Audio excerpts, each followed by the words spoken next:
Lieutenant Sarah Torch Rodriguez had always been different. Growing up in a small Texas border town, she watched fighter jets streak across the desert sky and dreamed of soaring among the clouds. Her father, a mechanic at the local airfield, would shake his head when she climbed onto the hangar roofs, arms spread wide, pretending to fly. "Mija, planes are for boys," he would say, but Sarah never listened. She excelled in school, particularly in mathematics and physics, spending her free time reading aviation magazines and studying aircraft manuals. Her teachers noticed her exceptional spatial reasoning and problem-solving abilities, often calling her parents to discuss her potential. At 17, Sarah shocked her family by announcing her intention to join the Air Force. Her mother wept, her father argued, but Sarah remained determined. She scored exceptionally high on the Armed Services Vocational Aptitude Battery and earned a spot at the Air Force Academy. The transition from small-town Texas to Colorado Springs proved challenging, but Sarah's resilience and natural leadership qualities helped her adapt quickly.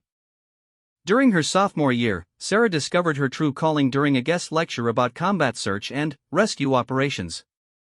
The speaker, a grizzled veteran with countless missions under his belt, described the intensity of extracting wounded soldiers from hostile territory while under enemy fire. Something in his words resonated deeply with Sarah's desire to serve and protect others. She immediately applied for pilot training, specifically requesting assignment to combat search and rescue. Her instructors were impressed by her flying instincts and ability to remain calm under pressure. During simulation exercises, Sarah consistently outperformed her peers, particularly in high-stress scenarios that required split-second decision-making. After graduation and pilot training, Sarah was assigned to the 66th Rescue Squadron at Nellis Air Force Base in Nevada. The squadron operated HH-60G Pave Hawk helicopters, modified for combat search and rescue missions in hostile environments. The aircraft were equipped with advanced defensive systems, long-range fuel tanks, and sophisticated navigation equipment. Sarah's first deployment took her to Afghanistan, where she quickly earned respect among ground forces for her fearless approach to dangerous missions. She developed a reputation for flying into situations other pilots would consider impossible, always bringing everyone home alive. Her call sign Torch came from her habit of using flares not just for defense, but as psychological warfare against enemy forces. During one particularly harrowing mission, Sarah's helicopter was tasked with extracting a wounded Army Ranger team that had been ambushed in a narrow valley. The terrain made approach extremely difficult, with high ridgelines providing perfect positions for enemy fighters with rocket-propelled grenades. Previous rescue attempts had been turned away by intense ground fire. Sarah studied the mission parameters carefully, noting the wind patterns and enemy positions marked by previous reconnaissance flights. She developed an unconventional approach plan that would use the terrain features to mask her helicopter's approach until the last possible moment. The plan was risky, requiring precise timing and exceptional flying skills. As her helicopter approached the target area under cover of darkness, Sarah could see muzzle flashes from enemy positions scattered across the ridgelines. The wounded Rangers were pinned down in a rocky outcropping with limited cover, taking sporadic fire from multiple directions. Radio communications indicated at least 2 critically wounded soldiers who needed immediate medical attention. Sarah began her approach using a technique she had perfected during training, flying extremely low to use ground effect and terrain masking. Her co-pilot called out obstacles and enemy positions while the crew chief prepared the rescue hoist. The helicopter's defensive systems detected multiple radar locks from enemy positions, but Sarah pressed forward. At the critical moment, Sarah pulled the helicopter into a steep climb, popping up over the ridge directly above the pinned Rangers. She immediately began deploying defensive flares while positioning for the rescue. Enemy fire erupted from multiple positions, with tracer rounds lighting up the night sky around her aircraft. The rescue operation required several trips to extract all the Rangers, with Sarah making increasingly dangerous approaches as enemy forces adjusted their tactics. During the final extraction, her helicopter took several hits from small arms fire, damaging non-critical systems but not affecting flight capability. All Rangers were successfully extracted, with the 2 critically wounded soldiers receiving life-saving medical treatment during the flight to the forward operating base. Sarah's actions that night earned her the Distinguished Flying Cross and solidified her reputation as one of the most capable rescue pilots in theater.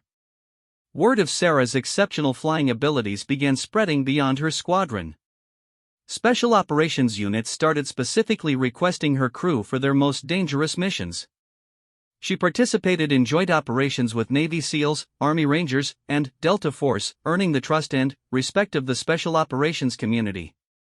During her second deployment, Sarah was involved in a classified mission that would later become legendary within special operations circles. A joint task force was conducting a high-priority raid on a suspected terrorist compound when their insertion helicopter was shot down by enemy fire. The crash site was in hostile territory, surrounded by enemy fighters converging on the location. Sarah's helicopter was diverted from another mission to conduct the emergency extraction. The crash site was in an urban area with multiple high-rise buildings providing excellent vantage points for enemy snipers. Previous aerial reconnaissance had identified several anti-aircraft weapons in the vicinity, making any rescue attempt extremely dangerous. Working with ground controllers, Sarah developed a complex extraction plan that would require precise coordination between her helicopter, close air support aircraft, and a quick reaction force. The plan called for simultaneous attacks on known enemy positions while Sarah's helicopter made a rapid descent to the crash site. The execution was flawless, with Sarah navigating between buildings while enemy fire erupted around her aircraft. She successfully extracted all survivors from the downed helicopter, including several who had sustained serious injuries in the crash. The mission was completed without additional casualties, despite the extremely hostile environment.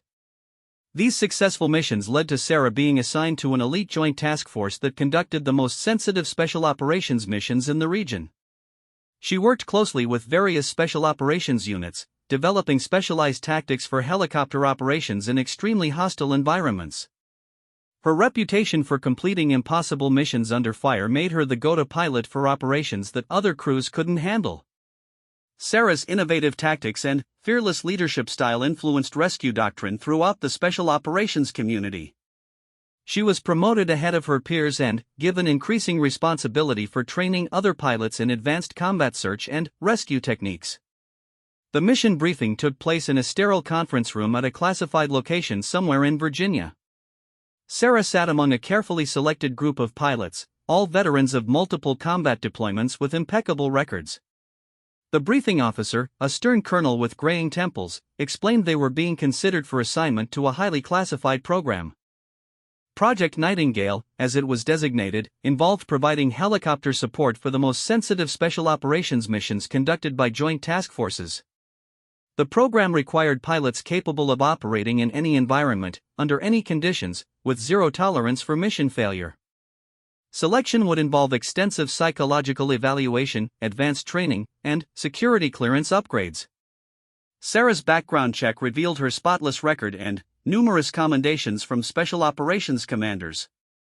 Her psychological profile indicated exceptional stress tolerance, superior decision-making abilities under pressure, and natural leadership qualities. Most importantly, she had earned the trust of the special operations community through her consistent performance in combat.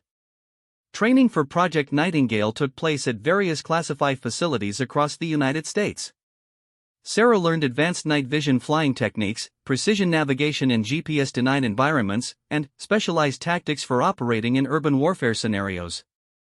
She also received training in foreign languages, cultural awareness, and advanced survival techniques. The most challenging aspect of training involved learning to operate with different special operations units, each with their own tactics, procedures, and communication protocols. Sarah worked with Navy SEALs learning maritime insertion techniques, with Army Rangers practicing high-altitude operations, and with Delta Force developing urban assault support tactics. During this period, Sarah met Captain Marcus Steele Thompson, a Navy SEAL team leader who would later play a crucial role in her career. Thompson was known throughout the special operations community for his tactical brilliance and ability to complete missions others considered impossible. He had led numerous high-profile operations and earned respect from operators across all service branches. Their first joint training exercise involved a simulated hostage rescue scenario in a mock urban environment. Sarah's helicopter was tasked with inserting Thompson's SEAL team onto a building rooftop while under simulated enemy fire. The exercise required precise timing and flawless coordination between air and ground elements. Thompson was impressed by Sarah's flying abilities and professional demeanor. Unlike many pilots who seemed intimidated by special operations forces, Sarah treated the SEALs as equals and demonstrated genuine interest in understanding their tactical requirements. She asked intelligent questions about their procedures and offered valuable insights from her combat experience. After completing the Nightingale training program, Sarah was assigned to Joint Special Operations Command, where she would support the most critical missions conducted by American Special Operations Forces. Her new position required her to maintain readiness for deployment anywhere in the world on short notice. Sarah's first JSOC mission involved supporting a classified operation in North Africa. Intelligence had identified a high-value terrorist target operating from a remote compound in the desert. The mission required inserting a joint task force team, providing overwatch during the operation, and extracting the team along with any captured personnel or intelligence materials. The operation was complicated by the target's location near the border of a hostile nation, creating potential diplomatic complications if the mission was discovered. Sarah's helicopter would need to operate in radio silence for extended periods while navigating using only terrain features and celestial navigation. During the mission, Sarah demonstrated her ability to adapt to changing circumstances when the original extraction plan became impossible due to unexpected enemy reinforcements. She developed an alternative extraction plan on the fly, coordinating with ground forces to establish a new pickup location while avoiding detection by enemy patrols. The mission was completed successfully, with valuable intelligence gathered and no casualties among friendly forces. Sarah's performance earned praise from JSOC commanders and led to her assignment as the primary pilot for Captain Thompson's SEAL team during their next deployment cycle. Over the following months, Sarah and Thompson's team conducted numerous classified operations across multiple theaters. Their partnership became legendary within the special operations community, with Sarah's exceptional flying abilities perfectly complementing Thompson's tactical expertise. They developed innovative tactics that became standard procedures for joint helicopter SEAL operations. During one particularly complex mission, Sarah's helicopter was tasked with supporting a multi-phase operation that required inserting Thompson's team into hostile territory, providing close air support during their mission, and then extracting them from a different location while under heavy enemy fire. The mission took place in a mountainous region where weather conditions could change rapidly, creating additional hazards for helicopter operations. Sarah had to navigate through valleys filled with fog while avoiding enemy radar installations and surface-to-air missile sites identified by intelligence reports. Thompson's team successfully completed their primary objective but encountered unexpected resistance during their movement to the extraction point. Sarah monitored their progress through encrypted communications while maintaining position in a concealed location several miles away from the action. When the team called for emergency extraction due to overwhelming enemy forces, Sarah immediately began flying toward their location despite deteriorating weather conditions and intense enemy activity in the area. She coordinated with close air support aircraft to suppress enemy positions while she maneuvered her helicopter into position for the pickup. The extraction required Sarah to land her helicopter on a narrow ridge while under direct enemy fire. Thompson's team provided security while wounded team members were loaded onto the aircraft. Sarah maintained steady hover despite taking hits from enemy small arms fire and rocket-propelled grenades exploding nearby. All team members were successfully extracted, though Sarah's helicopter sustained significant damage during the operation. Her actions that day saved the lives of several critically wounded SEALs and ensured the mission's classified objectives were completed successfully.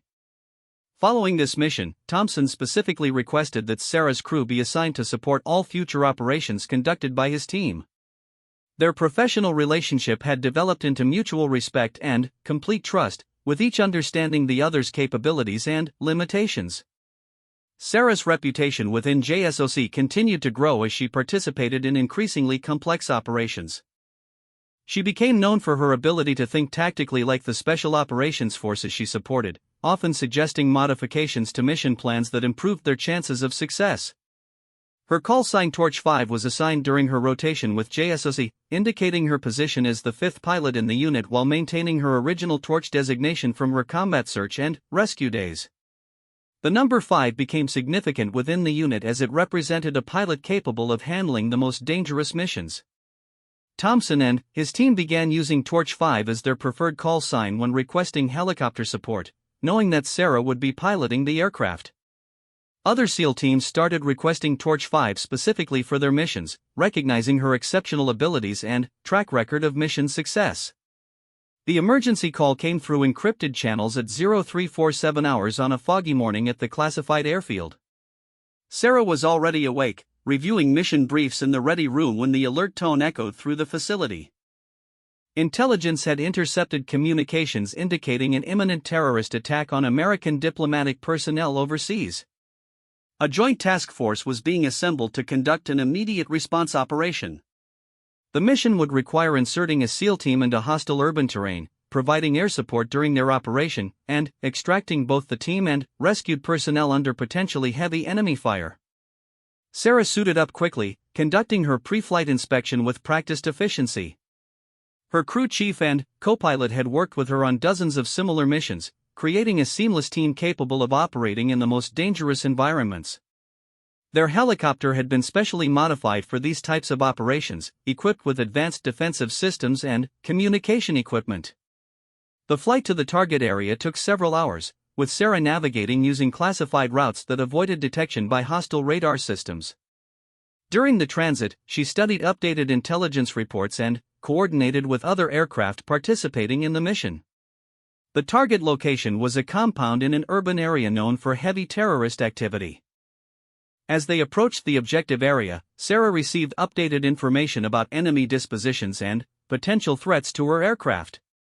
Intelligence indicated the presence of shoulder-fired surface-to-air missiles and heavy machine guns positioned throughout the area. Weather conditions were deteriorating, with low clouds and increasing wind speeds complicating flight operations. The SEAL team insertion was scheduled for just before dawn, taking advantage of limited visibility while ensuring enough light for the subsequent phases of the operation. Sarah positioned her helicopter at a concealed location several kilometers from the target, waiting for the signal to begin the insertion. When the mission commenced, Sarah flew at extremely low altitude through urban terrain, navigating between buildings and power lines while avoiding detection. The insertion point was a rooftop several blocks from the target compound, requiring precise maneuvering in a confined space surrounded by obstacles. The SEAL team disembarked quickly and efficiently, immediately taking defensive positions while Sarah's helicopter departed the area. She remained in radio contact with the ground team while monitoring their progress toward the objective. Intelligence updates indicated increased enemy activity in response to reports of helicopter activity. 20 minutes into the ground operation, Sarah received an emergency transmission from the SEAL team leader. They had successfully reached the diplomatic personnel but were facing unexpected resistance from a much larger enemy force than intelligence had predicted. The original extraction plan was no longer viable due to heavy enemy presence at the designated pickup point. Sarah immediately began coordinating with mission commanders to develop alternative extraction options. The SEAL team was pinned down in the diplomatic compound with the rescued personnel, unable to move to any of the pre-planned extraction points. Enemy forces were surrounding the compound and bringing up heavier weapons. Working with intelligence analysts, Sarah identified a possible extraction point on a nearby rooftop that offered better defensive positions for the ground team. However, reaching the location would require the SEALs to move through several blocks of hostile urban terrain while protecting non-combatant personnel. Sarah proposed providing close air support during the team's movement, using her helicopter's weapons systems to suppress enemy positions along their route. The plan was risky, requiring her to operate at low altitude in a heavily defended urban environment, but it offered the best chance of getting everyone out alive. The ground team began their movement at Sarah's signal, with her helicopter providing overwatch from multiple positions. She coordinated with fixed-wing aircraft to conduct simultaneous attacks on known enemy positions while she focused on threats that emerged during the team's movement. As the SEAL team approached the extraction point, enemy fire intensified dramatically. Sarah could see muzzle flashes from multiple buildings as hostile forces attempted to prevent the rescue. She maneuvered her helicopter between buildings, using defensive flares and coordinated fire to suppress enemy positions. The final approach to the rooftop extraction point required Sarah to navigate through a narrow corridor between high-rise buildings while under intense fire from multiple directions. Her crew chief called out threats while her co-pilot managed defensive systems and communications with other aircraft. Sarah executed a precision approach to the rooftop despite taking hits from enemy fire. The SEAL team quickly loaded the rescued diplomatic personnel while maintaining defensive fire against approaching enemy forces. Several team members had sustained wounds during the movement but were able to continue fighting. As Sarah's helicopter lifted off from the rooftop, enemy forces launched rocket-propelled grenades from nearby buildings. She maneuvered aggressively to avoid the incoming fire while climbing rapidly to escape the urban terrain. Her aircraft sustained damage to non-critical systems but remained flightworthy. The flight to the secure landing zone required careful navigation to avoid additional enemy positions while ensuring the wounded personnel received appropriate medical care. Sarah coordinated with medical teams at the destination to ensure proper facilities would be ready upon arrival. All personnel were successfully extracted from the hostile area, with the diplomatic personnel safe and the SEAL team suffering only minor casualties. The mission was considered a complete success despite the challenging circumstances and unexpected enemy resistance. During the post-mission debriefing, Captain Thompson personally thanked Sarah for her exceptional performance under extremely dangerous conditions. He noted that her tactical awareness and aggressive flying had been crucial to the mission's success and likely saved multiple lives. Several days later, a new SEAL captain arrived at the Joint Operations Base for mission planning. Captain James Mitchell was taking over command of a newly formed task force and was briefing potential helicopter crews for upcoming operations. He had heard about the successful diplomatic rescue mission and specifically requested to meet the pilot. When Mitchell asked for the pilot's call sign, Sarah responded with her standard identification, Torch 5. The effect was immediate and dramatic. Mitchell's expression changed from professional interest to something approaching shock. His face went pale, and he stood motionless for several long moments. Sarah watched with confusion as the veteran SEAL captain struggled to compose himself. She had never seen this reaction from a special operations officer when hearing her call sign. Thompson, who was present for the briefing, also noticed Mitchell's strange response. After several uncomfortable moments, Mitchell asked Sarah to repeat her call sign. When she again said Torch 5, Mitchell's hands began trembling slightly. He requested a private conversation with Thompson, leading him away from the briefing area for an urgent discussion. During their private conversation, Mitchell revealed information that would change Sarah's understanding of her own military service. He explained that Torch 5 had been the call sign of a pilot who had saved his life during a classified mission several years earlier. Mitchell had never learned the pilot's identity due to operational security requirements. That mission had taken place during Sarah's early deployment with JSOC, when she had conducted an emergency extraction of a SEAL team from a hostile area. Mitchell had been critically wounded during the operation and barely remembered the evacuation, but he had never forgotten the call sign of the pilot who had saved him and his team. Mitchell's reaction was due to the overwhelming realization that he was finally meeting the person who had risked everything to save his life. The classified nature of the original mission had prevented him from learning her identity, leaving him with only the call sign as a connection to his rescuer. The revelation created a powerful bond between Mitchell and Sarah, based on their shared experience of that dangerous mission years earlier. Mitchell's new task force specifically requested Sarah's helicopter crew for all their subsequent operations, knowing they could depend on her exceptional skills and unwavering commitment to bringing everyone home safely. The story of Mitchell's reaction to hearing Torch 5 became legendary within the special operations community, representing the deep bonds forged between helicopter crews and ground forces during combat operations. Sarah's reputation was further enhanced by the revelation of her role in saving Mitchell's life, cementing her status as one of the most respected pilots in joint special operations.